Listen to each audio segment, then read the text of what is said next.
मैंने बताया था कि 18वीं शताब्दी तक दुनिया में लोगों के पास उस समय तक केवल, जैसा मैंने आपको बताया, 31 एलिमेंट्स नोन थे, 31, और उसके बाद धीरे धीरे मेंडेलीव के टाइम पे 63 एलिमेंट्स हुए और आज हमारे पास में 118 एलिमेंट्स हैं। पीरियोडिक टेबल का क्लासिफिकेशन क्यों जरूरी था? There was a reason that periodic table was needed to be classified. That reason was very simple, that elements should be arranged in order of their similarity, of their physical, not physical or chemical properties. तो जब हमने elements को उनकी समानता के आधार पे, उनकी similarities के आधार पे जब हमने जमाना शुरू किया, तो that led into what you readily call as today's classification of this periodic table. ये पीरियोडिक टेबल कई सालों की मेहनत के बाद, कई लोगों की मेहनत के बाद ये पीरियोडिक टेबल हमारे सामने आया है। और पीरियोडिक टेबल एक्चुअली है क्या? जिसमें एलिमेंट्स विद सिमिलर प्रॉपर्टीज, चाहे वो फिजिकल हो या केमिकल, जब उसको हमने एक के नीचे एक ग्रुप करना शुरू किया, जमाना शुरू किया, तब हमारे पास में इसका क्लासिफिकेशन या इसका वर्गीकरण आया, जिसको हम पीरियोडिक टेबल के नाम से आज जानते हैं। आइए देखेंगे, हमने इसमें दो चीजें की हैं। पहली चीजें, वो एलिमेंट्स जिनकी प्रॉपर्टी एक दूसरे से सिमिलर थी, उनको एक के नीचे एक जमाया, और डिसिमिलर एलिमेंट्स को भी हमने इसमें प्रॉपर जगह दी है। क्लियर है ना? जैसे एक छोटा सा एग्जांपल देते कि फ्लोरीन के नीचे मैंने क्लोरीन इसलिए रखा है because they belong to the halogen group. Clear? मैंने फ्लोरीन के नीचे सोडियम को नहीं डाला because sodium is a reactive element, alkaline है, एल्कली मेटल है। तो दैट इज द रीजन कि इस तरीके से हमने एलिमेंट्स को उनकी similarity in terms of the properties, उसके बेसिस पर हमने ये पीरियोडिक टेबल जमाया। पीरियोडिक टेबल का कुछ हिस्टोरिकल क्लासिफिकेशन भी है, जिसमें सबसे पहले हम बात करेंगे डॉबरेनियर ट्रायड की। ठीक है? अब डॉबरेनियर ट्रायड क्या बताता है? सबसे पहले कोशिश डॉबरेनियर ने की, लेकिन डॉबरेनियर से पहले जॉन डेल्टन ने अपने एटॉमिक वेट के आधार पे एटम की डिस्कवरी की, और उन्होंने बताया कि एक एटम को दूसरे एटम से डिस्टिंग्विश किया जा सकता है on the basis of their atomic wait. What on the basis of there? On the basis of their atomic wait. Clear? तो लोगों ने अब कोशिशें करना शुरू की एलिमेंट्स को क्लासिफाई करने की, उनको उनके एटॉमिक वेट के आधार पे वर्गीकृत करने की, क्लासिफाई करने की। पहली कोशिश डॉबरेनियर को जाता है। डॉबरेनियर ने अपने अटेम्प्ट में क्या किया? What was the attempt which Dobereiner he made? तो डॉबरेनियर का अटेम्प्ट हमको सुनना है सिमिलर एलिमेंट्स। अच्छा, उस समय तक जितने भी एलिमेंट्स डिस्कवर्ड थे, डॉबरेनियर ने उसके तीन को एक ग्रुप में उनको बनाने की कोशिश की, and that was commonly known as triad. What it was commonly known as? Triad. Clear? और ये सारे एलिमेंट्स उन्होंने on the basis of their atomic weight किए। डॉबरेनियर ने क्या बोला? जैसे उनका जो पहला ट्रायड था, it was Fe Co Ni, iron, cobalt and nickel, and what he said that the arithmetic mean of first and the third element was equal to the mean difference was equal to the atomic weight of the second element। कैसे किया उन्होंने? चलिए देखते हैं। Iron, जैसे मैं एक इसके बाद सेकेंड अटेम्प्ट में बताता हूं। जैसे आयरन है 55.85, कोबाल्ट है आपका 58.93 और निकल है आपका 58.71। इन दोनों को ऐड करिए और 2 से डिवाइड कर दीजिए, and you will get exactly this one, that is 58.93। In the same way उन्होंने जो दूसरा ट्रायड लिया वो था lithium, sodium, potassium. Lithium, sodium और potassium. Lithium is 3, sodium is 23 and potassium is 39। So if you add on like this, lithium is sorry 7, तो 7 plus 39 upon 2, how much it is coming?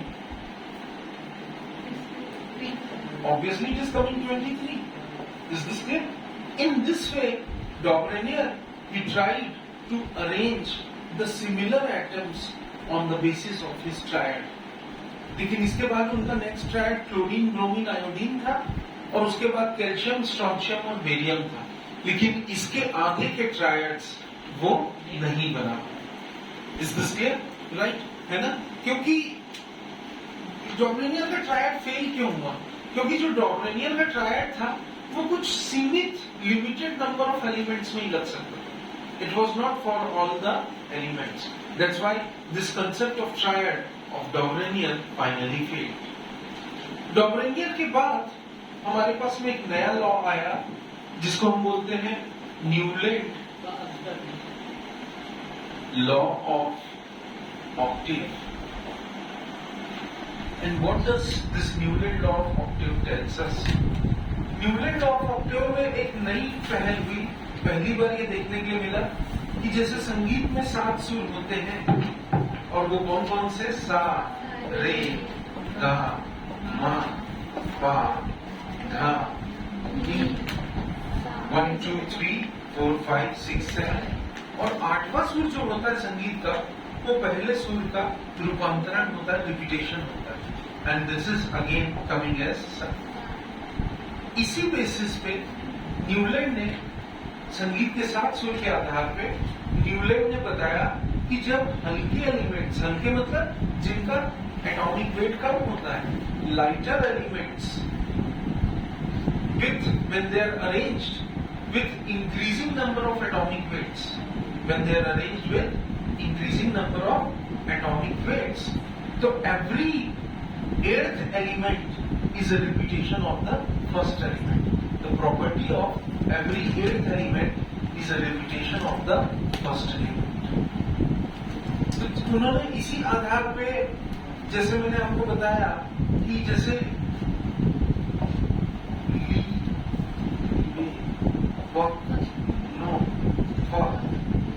उसमें ये आपके inert gases discover नहीं हुए थे और fluorine के बाद उन्होंने सीधा क्या डाल दिया? सोडियम। फिर से सारे गा, मा, पा, धा, नी and then again सा। तो सोडियम के बाद मैग्नीशियम,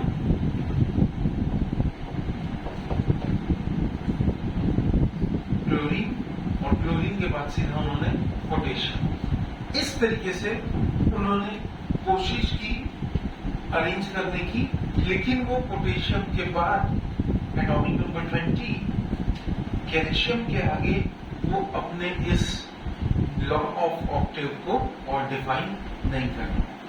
तो इस तरीके से उन्होंने भी एक असफल कोशिश की।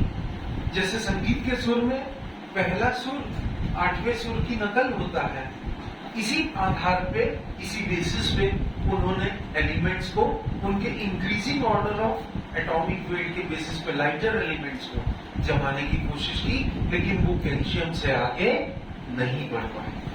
And this is commonly known as what? Newland law of octave. Clear? है ना? और ये काफी दिनों तक चलता रहा, लेकिन उसके बाद जब नोबल गैसेस की डिस्कवरी हुई तब ये न्यूलैंड लॉ ऑफ ऑक्टेव जो था वो खारिज हो गया। लोगों ने इसका अनुमान लगाना, इसको एक्सेप्ट करना बंद कर दिया। इसके बाद लोथल-मेयर अरेंजमेंट, एक अलग तरह का अरेंजमेंट आया। आइए उसको भी देख लेते हैं कि लोथल-मेयर अरेंजमेंट क्या बोलता है। इसमें लोथल-मेयर अरेंजमेंट एक जर्मन केमिस्ट थे, उन्होंने पहली बार एक नया टेक्निकल चीज निकाला। क्या कौन सी नई टेक्निकलिटी उन्होंने बात की? उन्होंने बोला कि भैया ऐसा है कि एलिमेंट्स जो हैं वो अपने बढ़ते हुए क्रम पे हम उनको जमा सकते हैं, बट उनके जमने का जो तरीका है, जो प्रोसेस है, it is on the basis of atomic volume. तो लोथल-मेयर अरेंजमेंट जो है, वो पहली बार एटॉमिक वॉल्यूम के बारे में बताता है। And what is atomic volume? ये एक नया कंसेप्ट सामने आया था। और एटॉमिक वॉल्यूम क्या होता है? Gram atomic weight divided by density. What it is gram atomic weight divided by density.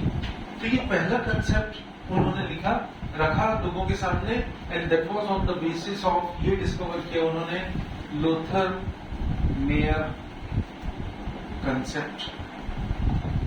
इसको हम लोग बोलते हैं Lothar Meyer concept. It was on the basis of what? It was on the basis of atomic volume, जैसा मैंने बताया। और atomic volume के बेसिस पे उन्होंने atomic weights of the elements की डिस्कवरी की, या atomic weight of the element को उन्होंने उनकी सिमिलर प्रॉपर्टीज के आधार पे जमाना शुरू किया, अरेंज करना शुरू किया।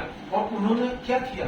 उन्होंने ग्राफ बनाया और उसको सिमिलर पोजीशंस में देने की कोशिश की। आइए इसको और समझते हैं कि कैसे उन्होंने क्या किया। ध्यान से देखेंगे मेरे साथ में। उन्होंने ग्राफ में एक एक्सिस पे, on one of the axis he took what you rightly call as atomic volume,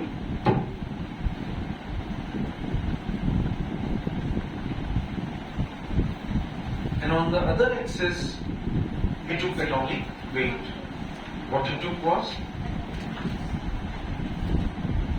atomic weights,